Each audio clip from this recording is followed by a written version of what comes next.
Hello, people at home. I'm Chris Pratt. Thank you for joining me. I'm here with my guest, Colin Trevorrow. You said it right, finally. Trevorrow, like tomorrow. Yeah, there you go. Yeah. For all these years. Welcome, Chris Pratt. I have a stack of questions. Tell me how you feel about me. Yeah, how do you feel about me? What did you feel when you were presented with the opportunity to be in a Jurassic film? Didn't you predict this in 2009? Actually, I did. Yeah. I did predict it. It's a real thing. Roll the clip. Hi, my name's Chris Pratt, and I'll be shooting footage behind the scenes. When I was doing behind the scenes for Parks and Recreation, there's this video. You can find it online. I essentially made a joke, because at the time, it was a complete and utter joke to think that Steven Spielberg would be interested in me for Jurassic Park 4. I made the prediction on a video. From Steven Spielberg. God, it's so annoying. And I basically, in a self-deprecating fashion, alluded to the idea that he was texting me and was interested in me for Jurassic Park 4. Sorry, Steven. It's very strange. I'll have to get back to you later about Jurassic Park 4. Boom. You think there is a cosmic connection that happened now for a reason? Is that a complete coincidence? I believe it's both. I believe in paradox and humor. Yeah. So I think it was absolutely both. I put it out in the universe and it came true in a remarkable coincidence. What was your favorite moment / memory from the other Jurassic movies? My favorite moment from all the Jurassic movies is in the second Jurassic movie, in The Lost World. There's a sequence where this vehicle is hanging over a cliff and Julianne Moore falls on the glass and the glass starts cracking. And that, to me, is all-time great Steven Spielberg, all time. There's something about his ability to put you in a situation and assume that you've reached the highest level of suspense and intensity and then add another level.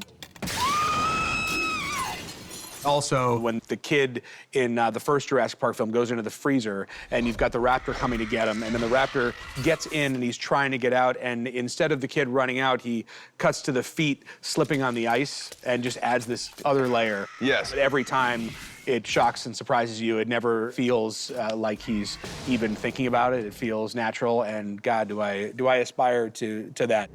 I have that question for you. Do you have memories from other Jurassic movies? I mean, the cup with the water, that was in the trailer. Because this was an event for me as a kid. It was like the first event movie of my life. I remember seeing the trailer and it was like, and the cup was vibrating and the surface of the water was rippling. I remember that moment very much.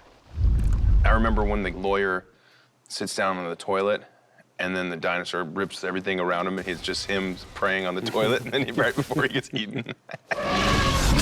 That was pretty good. What do you think the key is to increasing suspense? How do you do that so that it doesn't seem contrived?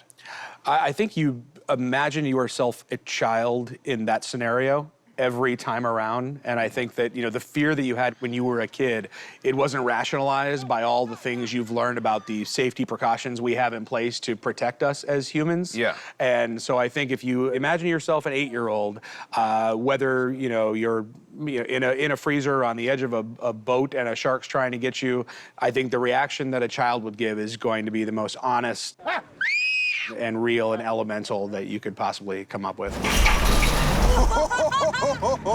I directed the whole movie as a child. Really? Absolutely. That is interesting. You remember. Seriously, though. I really did. Like, I felt like the entire experience to be able to enter the world through the eyes of a child as we go to the park with these kids. And all the way down to your relationship with Bryce. I feel like it's the way that kids think adults talk to each other. Yeah. Yeah.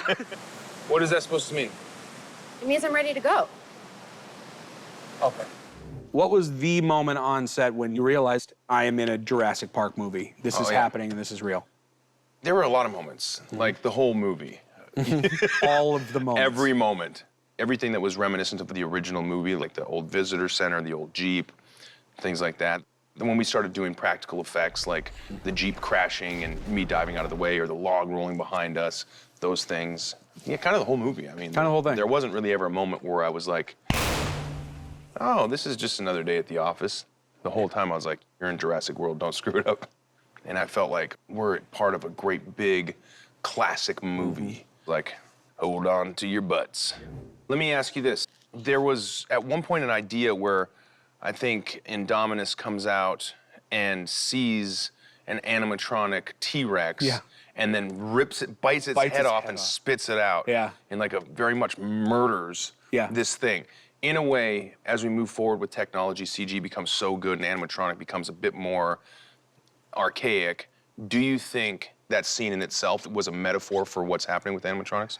Yeah, you know, it was the right choice, and it was something that Steven pointed out. I just love the idea of a dinosaur biting the head off a robot. I love that too. I was like, that's so sweet. You know?